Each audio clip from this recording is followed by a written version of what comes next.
بخاری و مسلم دونوں میں حدیث ہے، انس بن مالک کہتے ہیں میں نے آج تک کوئی ہاتھ ایسا نہیں چھوا جیسا کہ نبی علیہ السلام کا مبارک ہاتھ تھا۔ وہ کہتے ہیں کوئی دنیا کی ریشم اور دباج اس سے زیادہ نرم نہیں تھی جو نبی علیہ السلام کا مبارک ہاتھ تھا۔ ریشم کے ساتھ مثال دی ہے۔ یہ نہیں ہے کہ نبی علیہ السلام جو ہے وہ آپ نے بڑی امیروں والی زندگی گزاری تھی، آپ نے تو مزدوری کی ہے، اس کے باوجود اللہ نے ایک پروٹوکول دیا کہ ہاتھ ان کا بہت نرم تھا۔ ٹھیک ہے، اسی بخاری مسلم کی حدیث میں آتا ہے کہ میں نے آج تک کوئی مشک اور عنبر کی خوشبو ایسی نہیں سونگھی جو نبی علیہ السلام کے پسینہ مبارک سے اور آپ کے مبارک ہاتھوں سے آتی تھی۔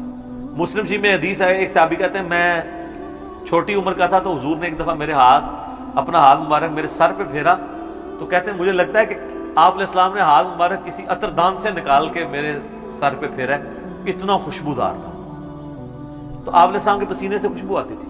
بخاری مسلم دونوں میں حدیث ہے کہ ام سلیم کہتی ہیں کہ نبی علیہ السلام ایک دفعہ سوئے ہوئے تھے تو آپ کو سوتی ہوئی حالت میں بہت پسینہ آتا تھا، تو ایک کھلے برتن کے وہ لے کے آئیں، ایک کھلا برتن، اور نبی اسلام کے مبارک پسینے کو انہوں نے جمع کیا۔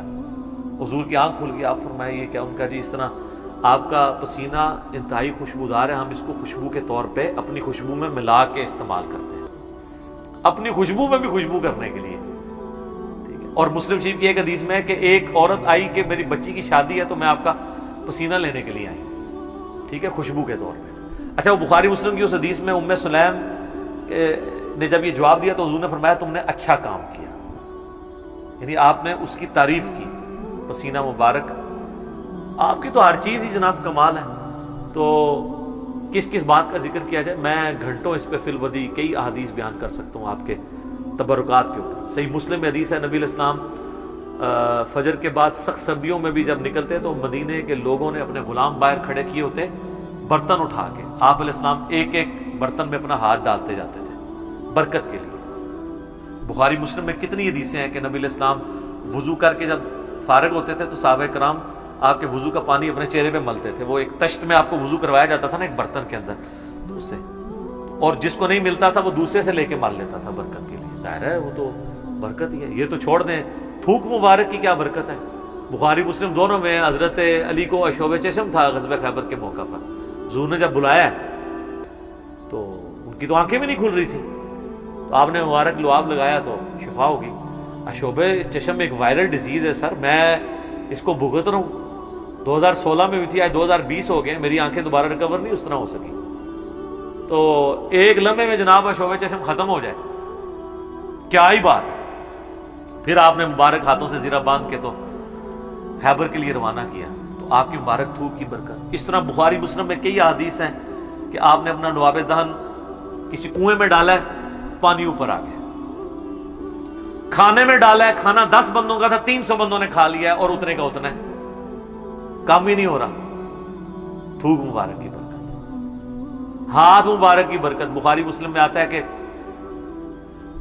صلح حدیبیہ کے موقع پر سارے لوگوں سے پانی تھوڑا تھوڑا جمع کر کے ایک کٹورا جمع ہوا، نبی علیہ السلام نے اپنا ہاتھ اس میں رکھا، اس میں سے پانی کے چشمے نکلے، 1500 صحابہ نے، جابر بن عبداللہ کہتے ہیں، وضو کیا، پانی پیا، جانوروں کو پلا لیا اور اپنے مشکیزیں بھی بھر لی۔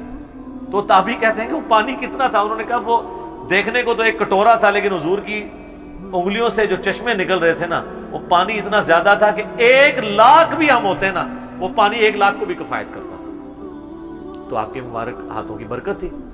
صحیح بخاری میں آتا ہے ایک صحابی کی پنڈلی ٹوٹ گئی، نبی علیہ السلام فرمایا ٹانگ سیدھی کر، اپنا ہاتھ پھیرا، وہ کہتے ہیں اللہ کی قسم اس طرح ہوگی کبھی ٹوٹی نہیں تھی۔ حالانکہ سر پنڈلی ٹوٹ جائے نا اس کا کیورنگ پیریڈ 6 سے 8 ہفتے ہے اور سالوں اس کی احتیاط چلتی ہے، آپ دوبارہ نہیں وہ باندھ سکتے۔ اور صحابی کہتے ہیں مجھے یاد بھی نہیں ٹوٹی تھی، معجزہ۔ بخاری مسلم میں آتا ہے کہ ایک شخص نے جمعے کے خطبے کے دوران کہا یا رسول اللہ مویشی علاقوں کے دعا کریں بارش کے لیے، دعا کی، اسی ٹائم بارش شروع ہوئی، اگلے جمعے تک جاری رہی۔ اگلے جمعے وہی بندہ کھڑا ہو گیا کہ ہمارے گھر جو ہیں وہ اب پانی ان میں ٹپکنے لگا، آپ بس یہ دعا کریں کہ زمینوں پہ سائڈ پہ ہو، گھروں پہ نہ ہو۔ تو بخاری مسلم کے الفاظ ہیں، آپ نے یوں انگلی سے بادلوں کو اشارے کیے۔ سر اب جن صحابہ نے یہ منظر دیکھا ہوا تھا صحیح بخاری میں آتا ہے، ابن مسعود کہتے ہیں ہم حضور کے ساتھ کھانا کھاتے تھے، ہم اس کھانے کے نوالوں میں سے تسبیح کی آواز سنتے تھے۔ یہ تو برکات آپ کی تھی۔ جابر بن عبداللہ کہتے ہیں، مسلم شریف میں حدیث ہے کہ ایک سفر کے دوران حضور نے مجھے کہا ان دو درختوں کو کہو کہ اللہ کے نبی کہہ رہے ہیں مل جاؤ، میں نے رفع حاجت کرنی ہے۔ وہ جڑوں سمیت اکھڑ کے اکٹھے ہوئے، کہتے ہیں میں نے حضور کو پانی دیا، آپ سنجا کر کے فارغ ہوئے، آپ نے یوں انگلی سے اشارہ کیا، واپس اپنی جگہ پہ چلے گئے۔ یہ چیز صحابہ کرام کے ایمان کو بڑے اوپر کے لیول پہ لے جاتی تھی، اور یہ تو نبی الاسلام کے ڈائریکٹ تبرکات ہیں۔ آپ کے بال مبارک جو آپ سے ٹوٹ کے الگ ہو چکے ہیں، ان کی برکات بھی آپ سنیں۔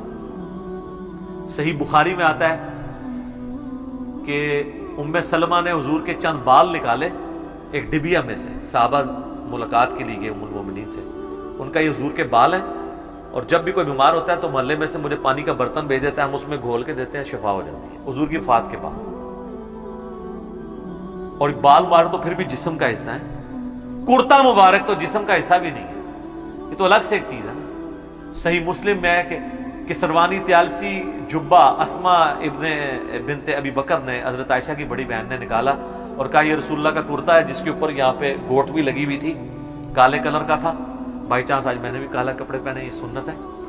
تو وہ کہتی ہیں کہ حضرت عائشہ کی وفات کے وقت میں نے اپنی بہن سے یہ کرتا لے لیا اور حضور اسے پہنتے تھے، اور ہم اس کا دھون مریضوں کو شفا کے لیے دیتے ہیں۔ یہ ساری آپ کی برکات ہے۔ آپ علیہ السلام ایز اے اسپیشیز انسان ضرور تھے، مرتبے میں اور کوالٹیز میں کوئی انسان ان کے برابر نہیں تھا۔ بخاری مسلم میں آتا ہے کہ آپ علیہ السلام پیٹھ کے پیچھے بھی دیکھ لیتے تھے۔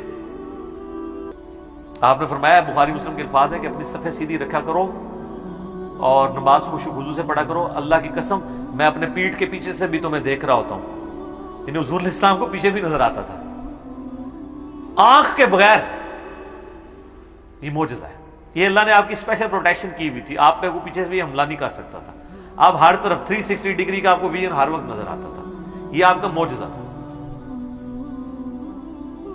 بخاری مسلم میں الفاظ ہیں، وہ کسوف کی نماز آپ نے پڑھائی، سورج گرہن کی، آج بھی میرا لگا ہوا تھا یا یہ 1-2 دن چلنا ہے، تو کسوف کی نماز پڑھائی تو آپ نے نماز کے دوران کچھ قدم آگے کیے، پھر یوں ہاتھ بڑھایا، پھر واپس کھینچ لیا۔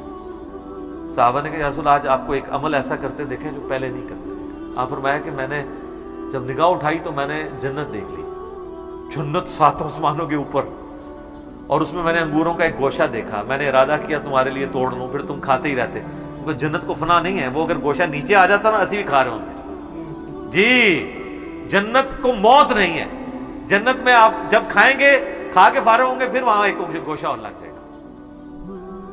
جنت کو چھوڑ دیں، بخاری مسلم میں آتا ہے حضرت ابو ہریرہ کو حضور نے وہ ایک تھیلی میں کھجوریں دی تھی، پوری زندگی کھاتے رہتے تھے، وہ ایک دفعہ ان سے پھر الٹ گئی تو اس کے بعد وہ ہوا، جب تک وہ کھاتے رہے، ٹھیک ہے نا۔ تو آپ علیہ السلام اب آپ دیکھیں کہ نگاہ کہاں پہنچی ہے، جنت میں، ہاتھ بھی پہنچ رہے ہیں۔ تو یہ جو لوگ بعض اوقات گستاخی کرتے ہوئے کہتے ہیں نبی کے بھی 2 ہاتھ، ہمارے بھی 2 ہاتھ، اس طریقے سے کبھی بھی کسی صحابی نے توحید نہیں بیان کی ہے، یہ نان سینس اپروچ ہے۔ آپ ایک بات طریقے سے بیان کریں جو حدیث میں آئی ہے کہ میں بھی ایک انسان ہوں، اللہ کا قاصد قریب ہے، میرے پاس آئے موت کا فرشتہ اور میں بھی چلا جاؤں، جو غدیر خم کے شروع میں آتی ہے۔ اس طریقے سے سیدہ صاحب کی حدیثیں جو بخاری مسلم میں آتی ہیں، میں بھی ایک انسان ہوں، جس طرح تم بھولتے ہو میں بھی بھول جاتا ہوں۔ اب یہ الفاظ استعمال کریں۔ باقی آپ علیہ السلام کی جو کوالٹیز اللہ نے آپ کو دی ہیں وہ اتنی ایکسٹرا آرڈنری ہیں، آپ کی ایک ایک چیز کو اگر کنسیڈر کیا جائے نا تو اس پہ گھنٹوں بولا جا سکتا ہے۔ جسے شوق ہونا یہ مشکات المصابیح کی 3ری جلد میں نبی علیہ السلام کے معجزات کا چیپٹر پڑھ کے دیکھ لیں تو پتہ چل جائے گا کہ آپ صلی اللہ علیہ وآلہ وسلم کو اللہ تعالیٰ نے کیا کیا کوالٹیز دی ہیں جو فزیکلی لوگوں نے آبزرو کی ہے۔ آپ صلی اللہ علیہ وآلہ وسلم، صحابہ کہتے ہیں جب آپ چلتے تھے آپ کے سر کو پیدل چل نہیں سکتا تھا، ہاں تھک جاتے تھے، آپ تھوڑا تیز چلتے تھے اور جھکے ہوئے جیسے کوئی ڈھلوان سے نیچے اتر رہے تو لوگ نہیں چل سکتے تھے، آپ سے تھک جاتے تھے۔